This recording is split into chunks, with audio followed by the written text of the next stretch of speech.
மாப்பிளை வணக்கம்ண்ணா. மாப்பிள தேனியிலேருந்து இந்த பதிவு யாருக்குன்னு பார்த்தீங்கன்னா டாஸ்மார்க் கடையில் வியாபாரம் விற்கிறவங்களுக்குயா. ஐயா நீங்கள் பாட்டிலுக்கு வந்து அந்த ஸ்டிக்கர் இருக்குல்ல அதை பிச்சுட்டு வெறும் பாட்டில் மட்டும் கொடுக்குறீங்க சரக்கோட. அப்படி செய்யாதீங்க. காரணம் என்னன்னு பார்த்தீங்கன்னா அந்த லோலாய்ப்பாளி என்ன பண்ணுறாங்க, வயக்காட்டுக்குள்ளே போய் சரக்கு அடித்து பாட்டில் உடச்சி போட்டு போயிடுறாங்க. பீர் பாட்டிலலாம் நேற்று சாயந்தரம் வந்து எங்கள் தாத்தனுக்கு காலில் பீங்க குத்தி பிடிச்சி விவசாயம் அது எல்லா ரகத்துலையும் நடக்கிறது.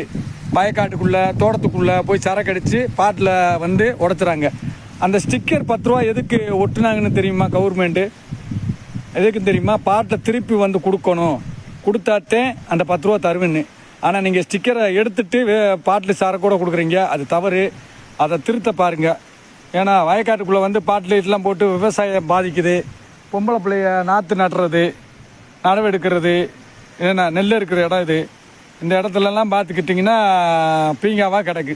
ஆமாம், அதனால் நீங்கள் பாட்டில் கொண்டு வந்தாத்தையும் 10 ரூபா தருவேன்னு சொல்லுங்கள், தைரியமாக சொல்லுங்கள். இல்லைன்னா தரமாட்டேன். ஸ்டிக்கரை எடுத்துகிட்டு நீங்கள் வந்து பாட்டில் சரக்கோட கொடுத்தீங்கன்னா நான் கம்ப்ளைண்ட் பண்ணி விட்டுருவியா? நேரில் பார்த்தேன்னா சொல்லிவிட்டேன்.